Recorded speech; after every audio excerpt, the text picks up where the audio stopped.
What's up, everyone? This is not the good war. This has nothing to do with liberation. This has nothing to do with stopping terrorism or democracy or freedom or any of the other things that Barack Obama told us yesterday. This does not have to do with liberating women. The United States, of all people, of all countries, trying to say that they represent the interests of women in Afghanistan. The same people that supported the Taliban's rise to power.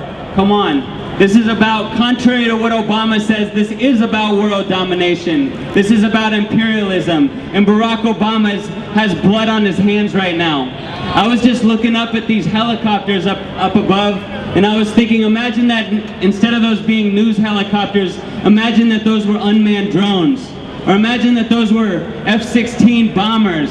And imagine that instead of a protest, imagine that this was a wedding party in Afghanistan or a funeral in Pakistan. And imagine we're just here, just celebrating with our friends and family, and all of a sudden, boom, we all drop to the floor dead. We look over and your sister's missing a leg. The bride and the groom are bloody. This is what is going on. Hundreds and hundreds of people have been killed this way, celebrating at their wedding parties, at funerals. The United States considers any large gathering of Afghans to be inherently hostile. This is the nature of the war. Depleted uranium, crimes against humanity, attacks on targeting of civilians, targeting of hospitals, targeting of wedding parties. This is the reality of what's going on. And if we are complicit with this, if we allow this to go on because it's Obama and not Bush that's doing it, then we are complicit with crimes against humanity. Tell it!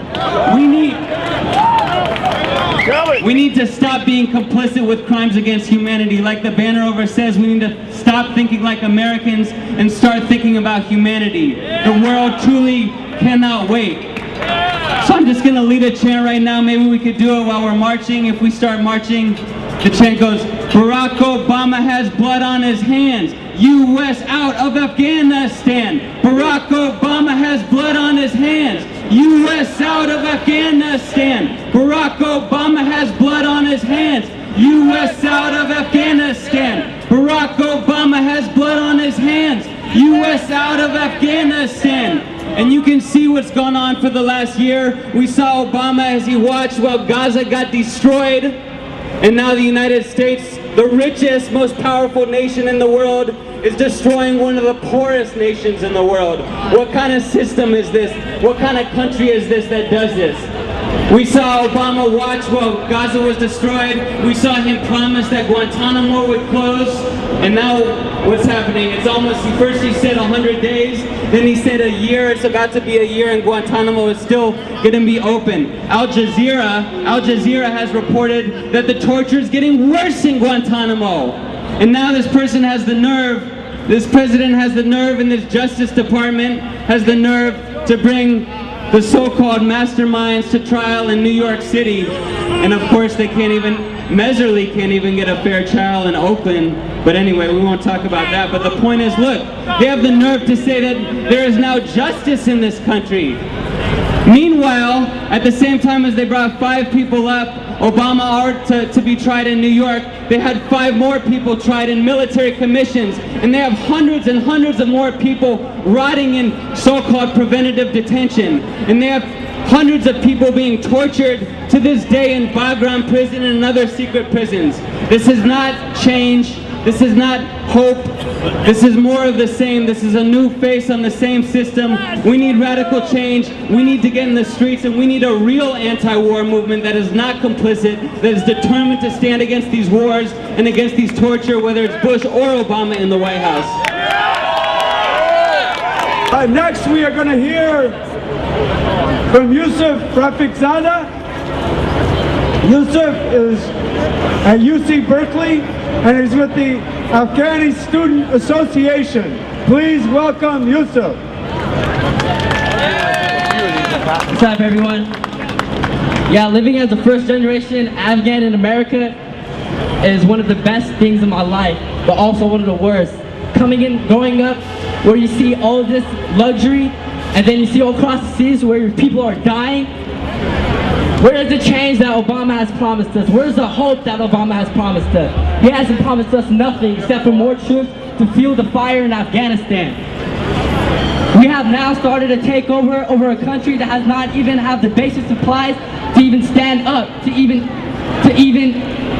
live. I know you guys are anxious to march the streets right now, so I'm gonna keep this quick. But I'm gonna end this with a quote from Malaya Joya.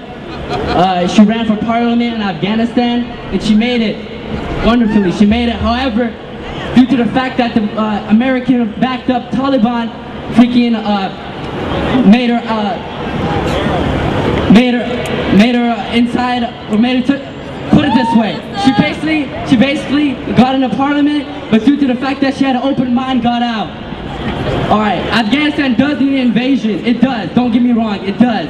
It needs an invasion of schools. It needs an invasion of water. It needs an invasion of homes, hospitals. It also needs an invasion of freedom that we share, a freedom that we have, a freedom that we can go out in the streets and have fun with our mothers and our daughters and our fathers and our sisters and our twins and our family. We can't need this bullshit we are seeing across the streets of people dying. They want to live the freedom that we have. And Obama escalating the truth is not the answer. How are you supposed to help a country when the inhabitants don't even want you to be there? How are you going to help a country when the people in your eyes look at hate? I support the troops, but I also support the ones that refuse. I support the ones that actually have the ability to say, no, this is what I'm doing is wrong. What I'm doing is not the right way to help this country.